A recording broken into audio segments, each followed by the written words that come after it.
Welcome to Wesley Impact. I'm Keith Garner. When you pause for a moment and consider all that you've achieved in life, do you feel that you're living life to the full?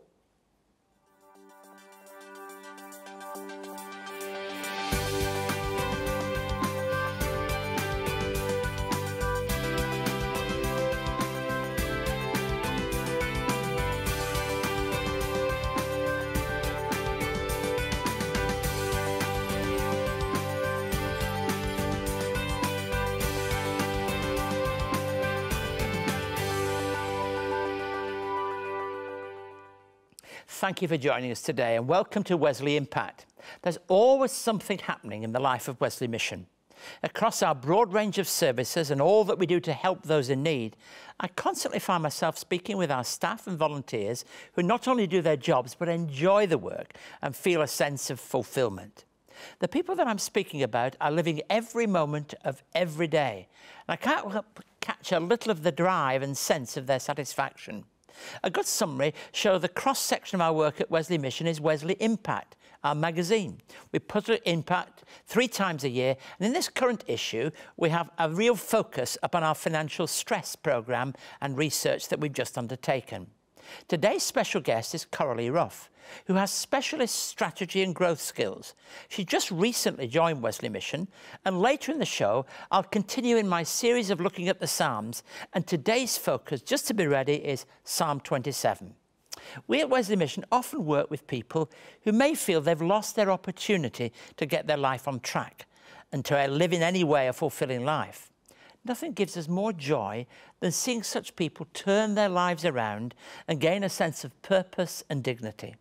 So here's Candice's story. I suppose it's, you can't control it. You'll feel so excited and nothing can get you down. And it can be quite dangerous, you know, like you can be in a car and want to speed. And then all of a sudden you'd be that low to the point where you just like, life is just not worth it. It's never going to get better. That's how you feel like you're just not going to get better. And there's nothing better to do other than drink or take your life. The first time I realised I was ill was actually when I had my first daughter. I actually got postnatal depression, and then it led from postnatal depression into more problems. Like I didn't realise I had postnatal depression, and I don't think they realised either. I think they just wanted to name it bipolar because my mum suffers with bipolar. So but yeah, like my moods were very up and down. To tell you the truth, I don't really remember when I was sick. Like I remember being sick, but I don't remember things happening. Things went so fast. It would be like a year of depression, and then I'd become well, and it seemed like it was only like a couple of weeks of sickness. It was crazy.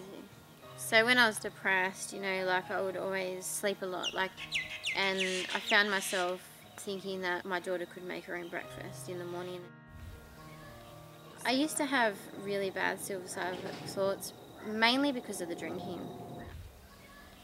Wesley Mission, I suppose they came into my life because I felt that I couldn't manage behaviours with my children. They come into your home and, you know, they help you get your life back on track. They have contact with a lot of a variety of things, like you know, play groups to meet other parents.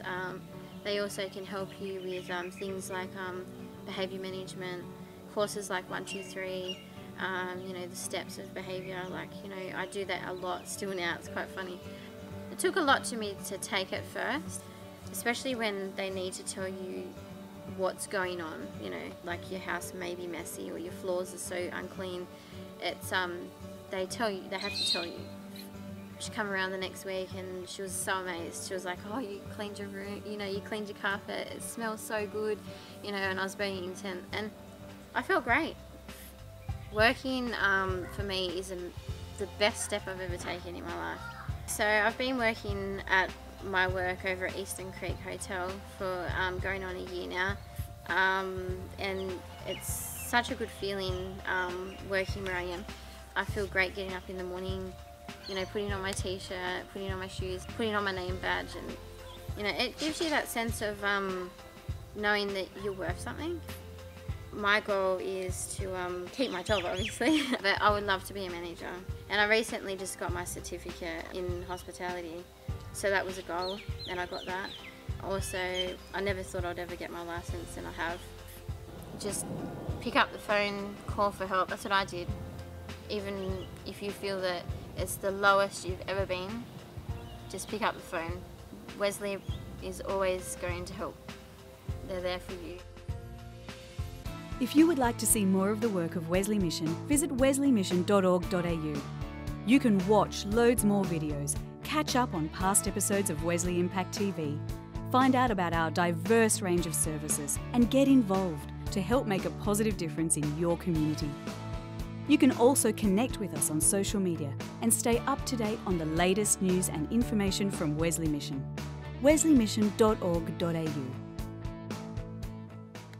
Hi, Coralee. You're relatively new to Wesley Mission, so it's always good to hear something about a person's life. I know you've had substantial business career, but let's begin at home. Were you brought up in a Christian home? I was blessed to be brought up in a Christian home, and my parents have been married almost 62 years now, so very stable environment to grow up in. That's very, very helpful, I'm sure, in terms of our lives.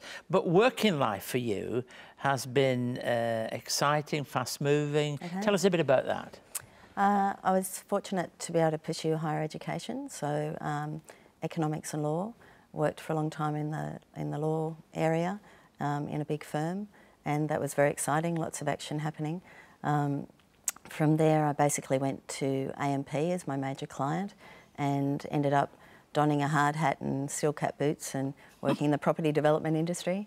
I was fortunate to grow from there into funds management and be a fund manager, and then ultimately went to be the Chief Operating Officer for their international business, so expanding their business internationally, and then had the blessing of actually moving into the not-for-profit sector for there. So before going to that not-for-profit sector, what were the challenging aspects for a Christian working in that kind of world? I think it's challenging for a Christian always to be true to values, and we all fall from time to time, and it's to acknowledge that we fall from time to time as well. But also we're there to spread love, really, and that's really what our purpose is in that environment, but always being true to the Christian values. So you came into the not-for-profit sector with another organisation before ourselves, working particularly in housing and preventing people going into homelessness, if I put it that way. Tell us a bit about that and why that's important to you. Well, shelter and food are basic human rights, and it's so important, particularly in our society, the recognition that there are a lot of people that are homeless currently and are at risk of homelessness. And the Wesley report just recently just identified that that risk is increasing for so many people. So it's a basic need. It's what people need. If they have a shelter, it then enables them to perhaps build their life in other ways and to get employment and to get education and to house their families as well. So it's a fundamental need that people have.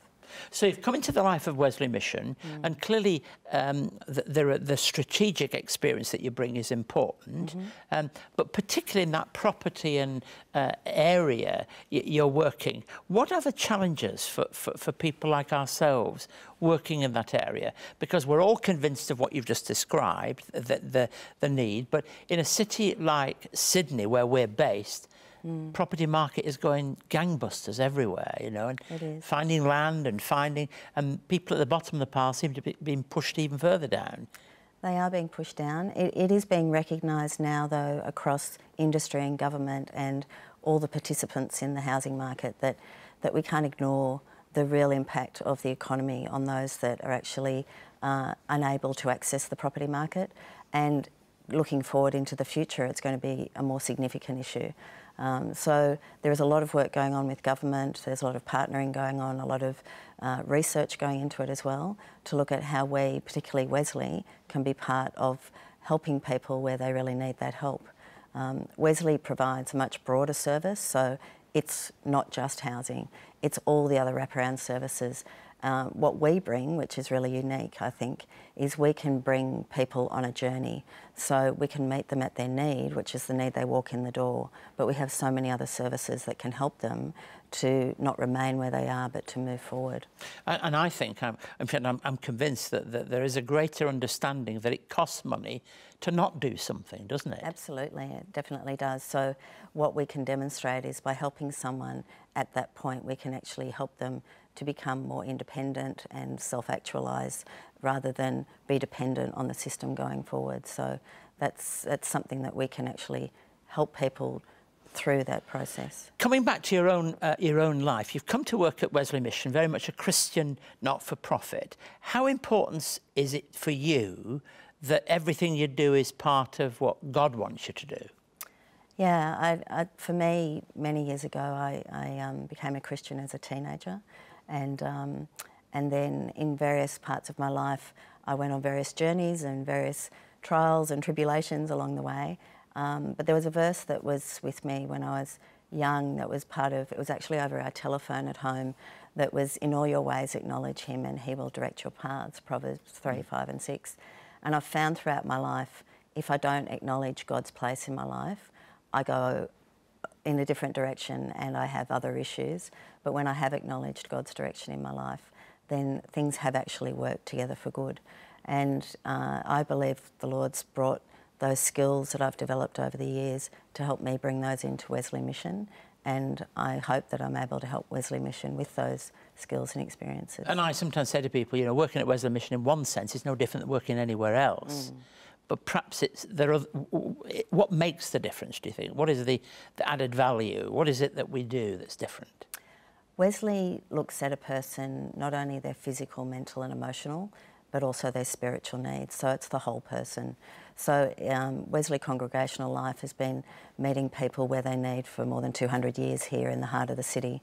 And the Wesley Mission, which is the service area, always focuses first on what God's will is and God's purpose in the services that they bring. So, Coralee, it's a delight to have you on the show, and I want you now pleased to welcome Jordan Warner to sing a song that speaks to that very topic called See Him.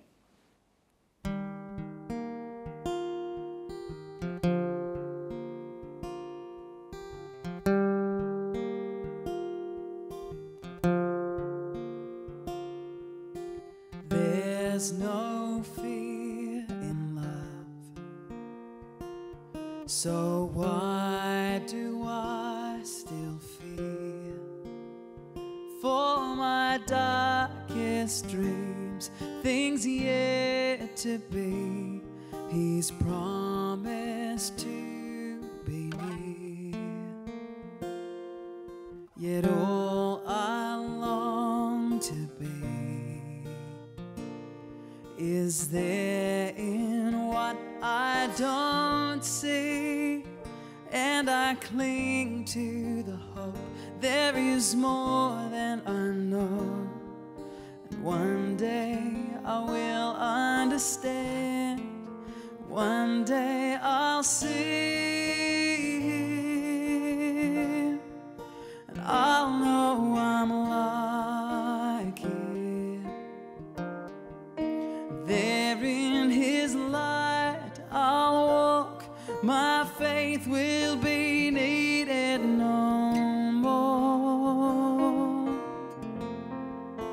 Fear I'll no longer know, in my true home everything I have hoped for will be there where I see.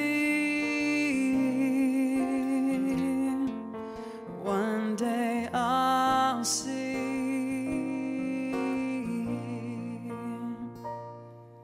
and I will make my way unashamed down this long road of faith. Everything I am not set ablaze by His love. I'm carried each step by His grace until I see Him, and I'll know I'm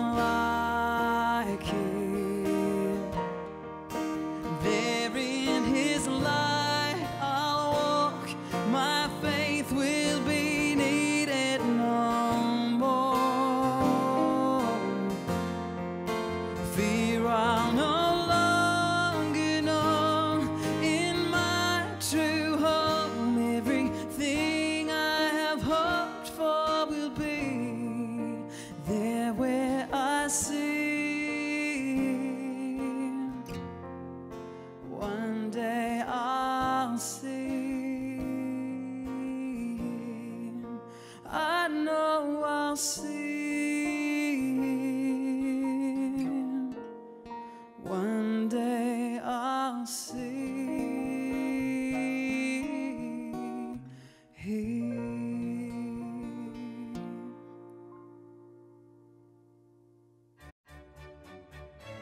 It's been 200 years since the first Methodists met in Australia. To celebrate 2 centuries of faith and pioneering care, CEO and presenter Rev Dr Keith Garner takes us back to where it all began. But we don't begin here at the heart of London. We begin in a town in the north of England. In this fascinating narrative, Rev Garner chronicles the history of the life and times of the founder of Methodism, John Wesley.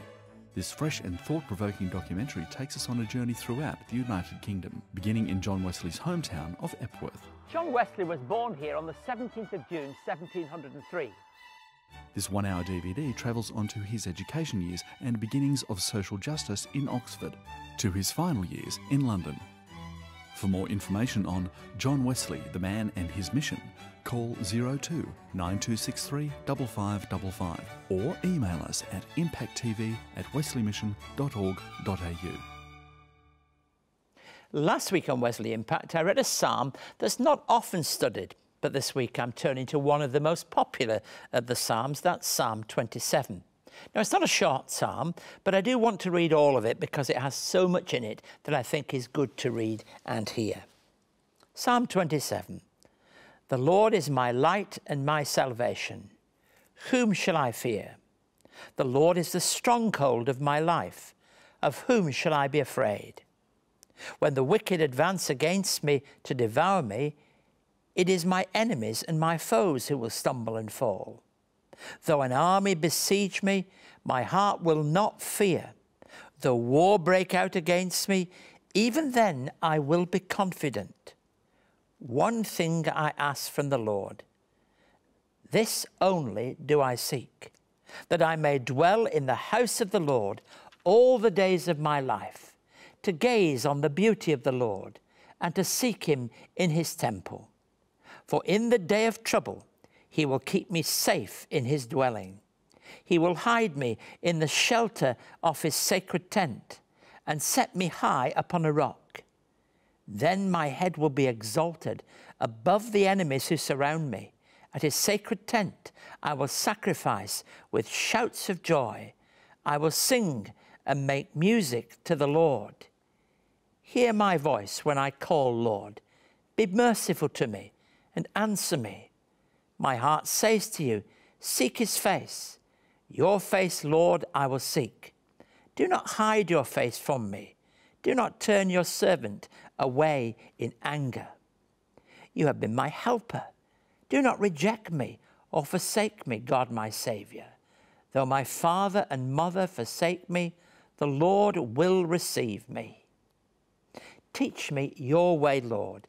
Teach me in a straight path because of my oppressors. Do not turn me over to the desire of my foes, for false witnesses rise up against me, spouting malicious accusations. I remain confident of this. I will see the goodness of the Lord in the land of the living. Wait for the Lord. Be strong and take heart and wait for the Lord. One writer gave the Psalms, and this particular psalm, the heading, Mountaintop and Valley. And I reckon the reason for doing this is because the psalm captures such a wide variety of experiences, which range from gladness at one end, off the top of the mountain, and anxiety, sunshine at the top, and shade. The context is clearly a difficult experience where David is being pursued by enemies. You see that in verses 2 and 3 here. This thought that the wicked are advancing against me, enemies are going to stumble and fall. There's a real sense of being in a very difficult situation. And there are for me a number of thoughts that are worthy of consideration. Firstly, because this situation will be thwarted, the psalmist can face anything. I really think this is a key verse for me in the Psalms and in this verse. Though an army besiege me, my heart will not fear. Though war break out against me, even then I will be confident. Gosh, being confident in such situations. the military or the war context could be, I think, applied to a much broader context than that. When things are really difficult, when the situation that we find ourselves in, the context of our human experience happens, then we can still be confident no matter what's happening. God's house or presence is the key, and is a vivid reminder to the psalmist and to all of us where our hope is to be found. That's why we read in the 4th verse that follows on from that difficult context, "One thing I ask from the Lord, this only do I seek, that I may dwell in the house of the Lord all the days of my life." Gosh, the house of God is seen then, not just like church, but the presence of God, wherever it is, that abiding in God, in Christ, when we do that, that is a place of real stability.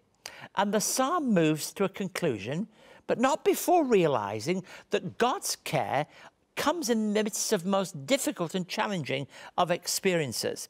So I'm reminded that in verse 10 of the psalm, we have a reference here to the psalmist's parents forsaking him. Now, this may have happened or is about to happen.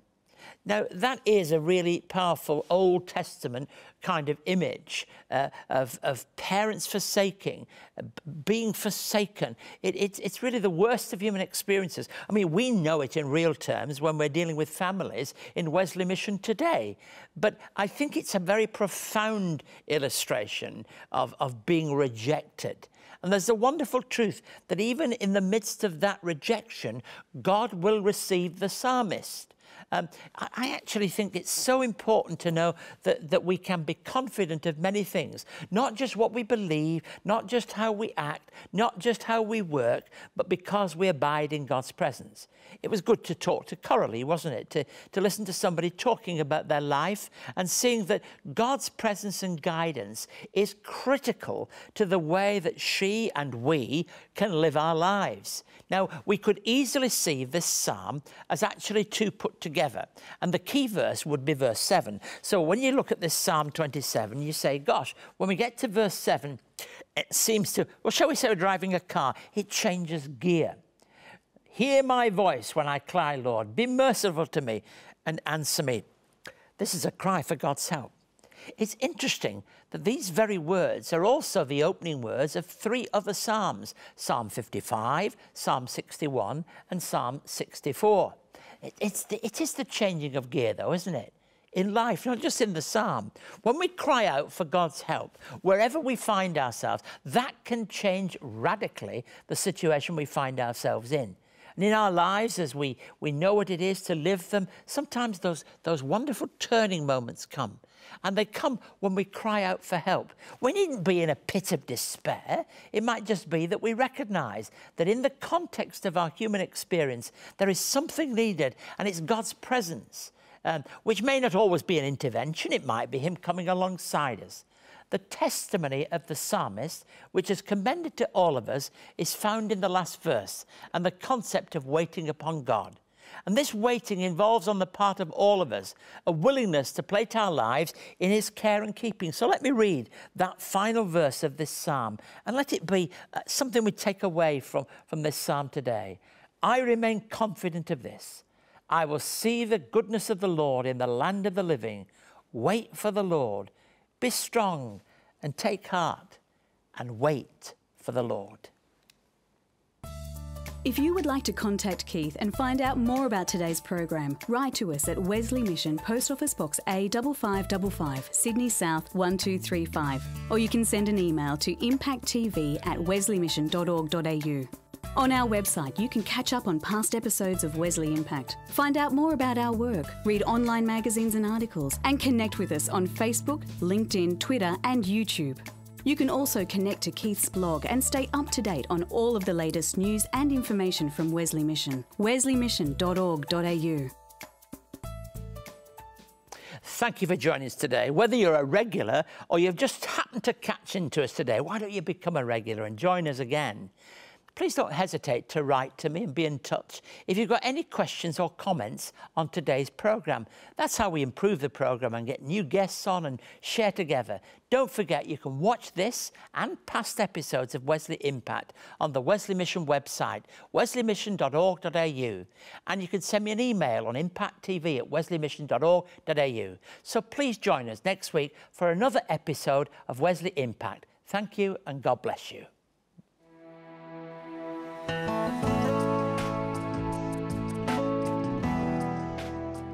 Wesley Mission provides more than 38,000 hours of out-of-school care each year to young people. To find out more, visit wesleymission.org.au.